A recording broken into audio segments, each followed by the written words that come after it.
सबसे पहले वो जो हमने दिल्ली में राज्यसभा में देखा, हमने देखा कि पहले लोकसभा और फिर राज्यसभा, दोनों ही जगह कांग्रेस पर ताबड़तोड़ प्रहार हुए। अभी इस वक्त ये भी कहा गया कि जिन्होंने बात कही वो तो कहकर चले गए, कई बार झेलना उनको पड़ रहा है, जो अब उस समय सिर्फ बैठने का काम कर रहे थे। चरण सिंह सापरा हमारे साथ हैं, मौजूद हैं। पहले उन्होंने सबको कैसे देखा है, जल्दी से उनकी टिप्पणी लेते हैं। सापरा साहब, अगर कांग्रेस ना होती,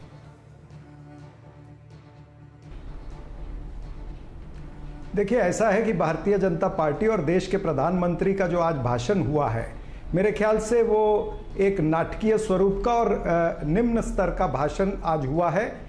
मेरे ख्याल से वो भूल गए प्रधानमंत्री जी कि वो पार्लियामेंट के अंदर चुने हुए सांसदों के बीच बोल रहे हैं। उन्हें लगा कि कोई एक पब्लिक रैली में वो बोल रहे हैं। तो देश के जो मूल मुद्दे हैं, जो मेन मुद्दे हैं, उन पर से ध्यान भटकाने के लिए, देश की दिशा भूल करने के लिए उन्होंने इस तरह का भाषण किया है। और जब वो कहते हैं कि कांग्रेस ना होती, तो हम ये भी कह सकते हैं कि अगर भारतीय जनता पार्टी और भारतीय जनता पार्टी की आरएसएस की विचारधारा ना होती तो महात्मा गांधी की हत्या ना होती।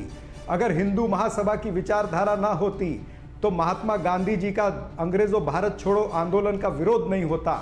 अगर हिंदू महासभा और आरएसएस की विचारधारा ना होती तो आरएसएस का जो हेडक्वार्टर नागपुर में है, 1947 से वहां पर झंडा तिरंगा लहराता। अगर भारतीय जनता पार्टी ना होती तो मेरे ख्याल से आज देश के अंदर झूठ, फरेब और ये जातिवाद, प्रांतवाद, जासूसी कांड, ये सब ना होता। देश के अंदर जो अर्थव्यवस्था डगमगाई है या बेरोजगारी बढ़ी है, ये ना होती अगर भारतीय जनता पार्टी ना होती। चरण सिंह सापरा, आपकी बात मैंने नटशेल में समझ ली। राकेश त्रिपाठी जी के पास ये लेकर जाना चाहता हूं मैं। राकेश त्रिपाठी जी, या तो बात हो रही है भूतकाल की या फिर बात हो रही है भविष्य की।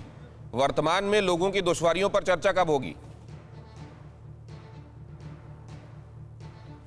वर्तमान में कांग्रेस की दुश्वारी पर चर्चा करना चाहे तो आप कर सकते हैं कि कांग्रेस की उत्तर प्रदेश में दुश्वारी कितनी है कि इनकी पार्टी के नेता प्रियंका वाड्रा जी ने नारा दिया, लड़की हूं लड़ सकती हूं, और जैसे ही ये नारा दिया, इनकी रायबरेली से सांसद संसदीय निर्वाचन क्षेत्र से, जहां से श्रीमती सोनिया जी सांसद हैं, एकमात्र विधायिका जो महिला विधायक थी अदिति सिंह, उन्होंने इस कांग्रेस पार्टी का दामन छोड़ दिया, वो भारतीय जनता पार्टी ज्वाइन कर लिया। कांग्रेस पार्टी के 3 इस समय ऐसे प्रत्याशी हैं जो इनका टिकट पाने के बाद इन्हें टिकट वापस करके भारतीय जनता पार्टी में ज्वाइन हो चुकी है। इसको हम आगे बढ़ाएंगे।